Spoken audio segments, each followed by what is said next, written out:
澳娛綜合今日舉行龍舟隊伍下水禮，為即將嚟臨嘅國際龍舟賽做準備。公司常務董事何超鳳完成拜神儀式之後接受訪問嘅時候話，衛星場全面結業之後，現時嘅市佔率對比第一季度已有上升嘅趨勢，對於公司喺半島區嘅優勢有信心。當然，你以前有9間衛星場去幫你一齊去撐，咁而家我哋都只不過係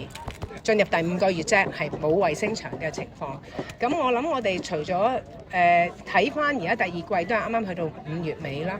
我哋嗰個市場率我都係唔可以公告啦，係咪？因為呢啲資料比較敏感。但係我哋睇到係比起第一季已經係一路漸漸上升，即係我哋係一個向上咁樣，咁即係表示我哋係開始成效。咁呢個係 provided 我哋未有一啲譬如新嘅餐飲，即係可以去宣傳推廣啊，或者有新嘅房間啊嚟俾客人啊咁。特別係喺半島區咧，我哋亦都睇到我哋嗰度力啊嚇，唔係講緊上葡京，我哋冇努力，但係始終喺半島區係我哋嗰個有優勢嘅戰場。新葡京同葡京正在翻新當中。何超鳳亦都透露，舊葡京嘅水晶宮第2期以及400多間嘅客房將會陸續喺暑假推出。嗱，我諗因為咧第一件事就水晶宮咧，其實第1期咧喺舊年11月尾咧就已經開咗㗎啦。咁我哋仲有其實第2期咧就應該係預計暑假咧就會開到出嚟㗎啦。咁至於你仲清楚我啦，400幾間房啊，咁嗰啲我哋都會係 on schedule， 都係暑假應該係嗰400幾間房啊，甚至無一不夜天啊咁樣會陸陸續續開出嚟。咁當然佢舊葡京整體嗰個佈局咧，其實你而家見到嘅係第1期，佢跟住手其實因為都幾十年歷史，佢翻新係唔止你頭先講嗰啲嘅，係其實整間酒店嘅房啊，所有嘅大堂啊各方面，咁所以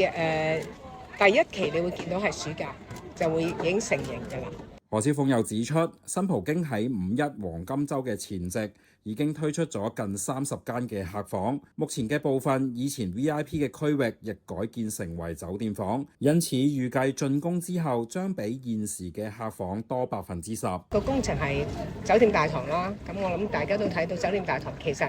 而家嗰個 check in 都仲喺地下，但其實我哋喺7樓就會係搬咗個 check in 去7樓㗎啦。哦，係啊，咁變咗我哋地下嗰度咧，你會見到而家封晒圍板咧，就會係做多少少商鋪啦。咁然後喺3樓就變咗又增加多5間呢啲為止大眾化嘅餐飲啦。咁然後又有一啲新嘅房一路喺度裝修緊啦。咁而喺新葡京同舊葡京